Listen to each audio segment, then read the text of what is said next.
खुलुमबाय बयखौबो नोंथांमोना थाम्बनेलाव नायनानै मोनथिखाबाय जानांगौ शान्ति आरो अशान्तिनि खोथा बुंबोबाय थाग्रा मानसिफोरा गाद्दियाव जिरायनो मोननानै गासैखौबो बावजोबबाय होननानै खौरांगिरिनि सिगाङाव बुंदों सुकुर सिंह बसुमतारी बिथाङा। शान्तिया बोरै फैदों आरो बे अशान्तिखौ सोर खालामोमोन बेफोर बाथ्राखौ दिनैनि थारिखआव जुदि जों बुङोब्ला माने एसे गाज्रि खोनालायो। दा बेनिखायनो दिनैनि थारिखआव रायजो राजाफ्रा एखेबारे स्पष्ट फैबाय थानाय समाव सोरजों थानानै माने भट होयोब्ला रायजो राजाया मुलाम्फा जागोन रायजो राजा बेनिफिट जागोन बे खोथाखौ बयबो मोजाङै मोनदांनानै दङ। शान्ति अशान्तिनि खोथा बुंग्रा मानसिफ्रा दिनैनि थारिखआव गावस्रा गाद्दियाव जिरायनानै थानायनि उनाव गासैखौबो बावजोबबाय। सुकुर सिंह बसुमतारी बिथाङा बिनि अनगायैबो खौरांगिरिनि सिगाङाव गोबां बाथ्रा बुंदों। नोंथांमोना बे भिडिअखौ जोबजासिम नायोब्ला गासै बाथ्राखौ नोंथांमोना आबुङैनो मोनथिनानै लानो हागोन। दा बेनि सिगाङाव नोंथांमोना प्रहलाद ब्रह्म बिथांनि सुंद' बिबुंथि लाखिनाय भिडिअ क्लिप्सखौ नोंथांमोना नायनानै लालाय। एबसुखौ दिपेन बर'आ सालायाखै। एबसुखौ पलिटिकेल लिडार इउपिपिएलनि लिडारफ्रासो सालायगासिनो दं। दिनै बेखौ जों नुनो मोनबाय थादों। राजनीतिक दलजों थायाबा जेननायजों बोरै थानो गोदोनाय नावआव सोर गाखोनो सिनस्रि बायनाय गरायखौ रावबो दाब्राया। ओंखायनो दिनै इउपिपिएलआ सिनस्रि बायबाय बे नावआ गोदोबाय बैथा गैयै नाव रावबो गाखोआ। दिनै लेखा गोरों सेंग्राफ्रा मानो जयेन जादों? 5 लाख साख्रिनि नामाव दिनै बिथाङा गुलि गावनानै होदों जोंनि सेंग्रा सिख्लाफोरनि बिखायाव। दिनै बे साख्रिखौ आसा खालामै खालामै 5 बोसोर जोबलांबाय। पलिटिकल टेररिस्ट सासे मास्टार माइन्ड पलिटिकल टेररिस्ट होनोबा बे दिनै बिटिसिआव प्रमद बर'आ खालामगासिनो दङ। बे टेररिस्टखौ जों जायगा होनो नाङा। एबसुनि सासे आफादगिरिया दिनै सासे कन्ट्रेक्टारसो। दिनै डिपुटि चिफआ दिनै बिटिसिना दिनै माने दिपेन बर'सो गबिन्द बर' नङा गबिन्द बसुमतारी नङा। दिनै बिथाङा राजनितिकसो सालायगासिनो दं। जों आसा खालामदों उदालगुरि जिल्ला हिसाबै 10टा समस्तिनि गेजेराव जों दिनैनि तारिखआव 6टाया देरहानानै दङ आरो बारायबावनायनि मोनसे खाबुआ दङ।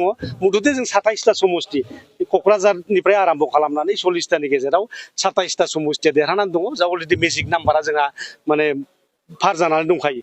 दा सरकार जागोना निर्घात दिनैनि तारिखआव प्रमद बर'खौ रावबो मोजां मोनला। दिनै नोंथांमोना नुबाय थादों ससियेल मिडियायाव हा हुखौ लानानै दावराव।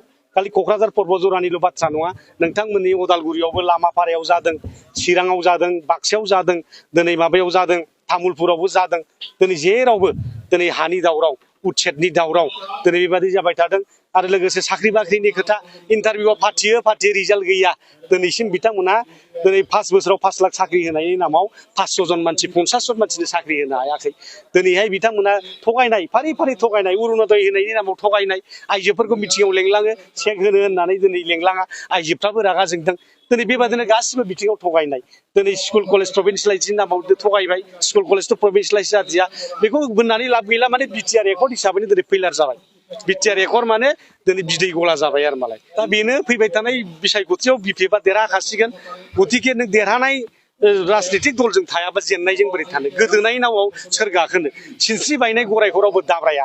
ओंखायनो दिनै इउपिपिएलआ सिनस्रि बायबाय बे नावआ गोदोबाय बैथा गैयै नाव रावबो गाखोआ। दिनै लेखा गोरों सेंग्राफ्रा मानो जयेन जादों?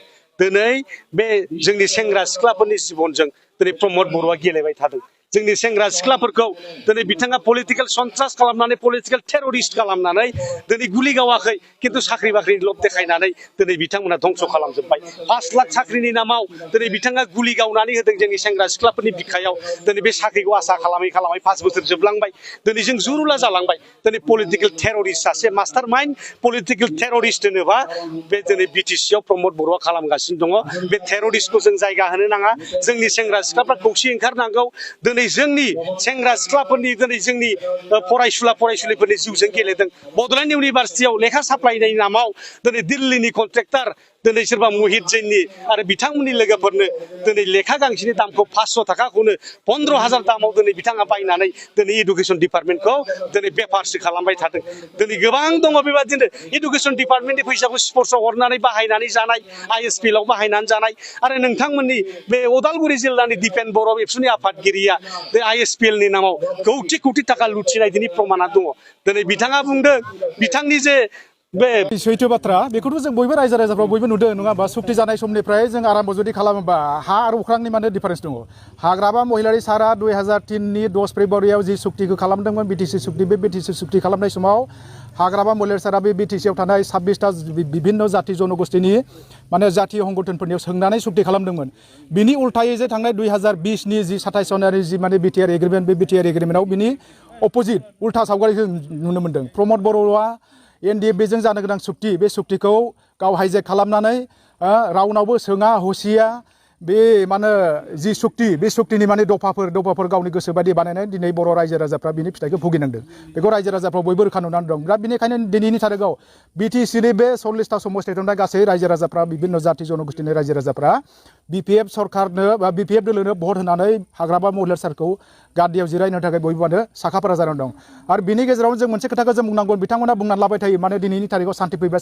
होनना बुंबाय थादों सान्थिया बोरै फैदों असान्थिखौ सोर खालामोमोन बेफोर बाथ्राखौ बुंबा एसे गाज्रि खोनायो नङा होमबा सान्थिया बोरै फैदों आरो बे असान्थिखौ सोर खालामोमोन बेफोर बाथ्राखौ दिनैनि थारिखआव जुदि जों बुङोब्ला माने एसे गाज्रि खोनालायबाय बे फेरेंगा ना मा होनना बुङो बै माने फरेस्ट डिपार्टमेन्टनि एम बिथाङा माने हब्रा बुंबाय थायो माने हाग्रामा महिलारि सारनि सरकार सालायनाय समाव असान्थिमोन होनना बुङो असान्थिया सोर खालामदोंमोन बे हाग्रामा महिलारि सारा जेब्ला माने 17 बोसोर माने सासन खालामदों बे 17 बोसोर सासन खालामनाय समाव फेरेंगामोन बायदि मानसिया बे गबिन्द बसुमतारीमोन बायदि मानसिया मा खालामदों मा खालामाखै गासैबो रायजो राजाफ्रा नुजोबदों नङा होमबा गासैबो रायजो राजाफ्रा नुजोबदों दा बेनिखायनो दिनैनि थारिखआव रायजो राजाफ्रा एखेबारे स्पष्ट फैबाय थानाय समाव सोरजों थानानै माने भट होयोब्ला रायजो राजाया मुलाम्फा जागोन रायजो राजाया बेनिफिट जागोन बे खोथाखौ बयबो मोजाङै मोनदांनानै दङ आरो बिनि गेजेराव मोनसे खोथाखौ जों बुंनांगोन बे सान्थि असान्थिनि खोथा बुंग्रा मानसिफ्रा दिनैनि थारिखआव गावस्रा गादियाव जिरायनानै थानायनि उनाव गासैखौबो बावजोब्बाय प्रमद बर' सारनि खोथाखौ जों दिनैनि थारिखआव जों स्पष्ट बुंनो हायो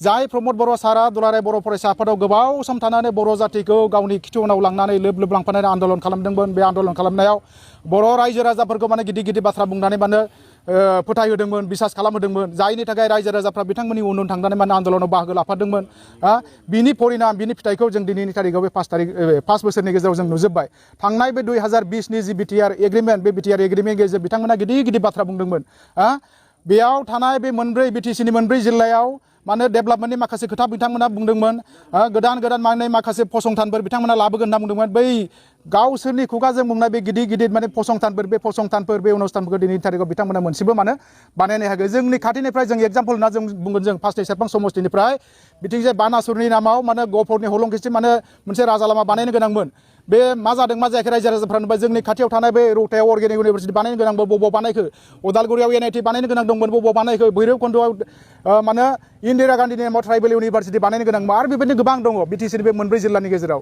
दिनैनि थारिखआव खिन्थु जों मोनसेबो दिनै मोगथाङाव जों महर नुवाखै बेफोरखौ गासैखौबो गारजोबनानै जोङो दाख्लै बावनिफ्राय आरो माखासे जोङो जाथावै जाथाय माने जोंनि माने जाथिया खहा जानाय खामानिफोरखौ जों दाख्लै बावनिफ्राय नुबावदों बिनि गेजेराव दाख्लै बाव जों मोनसे जाथाय नुदों जाय जाथायखौ जों मालाबाबो खोनाफेराखैमोन नुवाखैमोन खोनायोमोन जोङो माने आसाम सरकारनि गेजेराव मालाबा मा खयलानि सिन्डिकेट माबा दाउनि सिन्डिकेट माबा दाउदैनि सिन्डिकेट माबा सुपारि सिन्डिकेट बेबायदि खोनायोमोन जों खिन्थु थांनाय खैदिनमाननि सिगाङाव प्रमद बर' सारनि डिपार्टमेन्ट इडुकेसन डिपार्टमेन्टनिफ्राय बिटिसिआव थानाय बड'लेण्ड इउनिभारसिटिनि आन्डाराव बे 33टा कलेजनि गेजेराव बिजाब साप्लाइनि मुङाव जे 500 थाखानि बिजाबखौ पाइरेसि खालामनानै 15,000 दाम खालामनानै बबेबा दिल्लीनि बाहेरा मानसि बहिरागत मानसि सोरबा जेन ब्रादार्स कम्पानिनो माने बिजाब साप्लाइ होनाय बिनि उदाहरणफोरखौ जों नुदों दा बे माखौ बुजायनो थांदों बिनि गेजेरजों जोंनो रायजो राजाया डेभेलपमेन्ट जानायनि मा बाथ्रा बुंनो थांदों प्रमद बर' सारा बेखौ जोंनो माने रायजो राजानो स्पष्ट खोन्थानांगौ आरो बिनि उनाव दिनैनि थारिखआव माने जों माने जोंनि बर' रायजो राजा आइ आफामोना माने सान हर बेयाव माने राजा लामायाव ओंखारनानै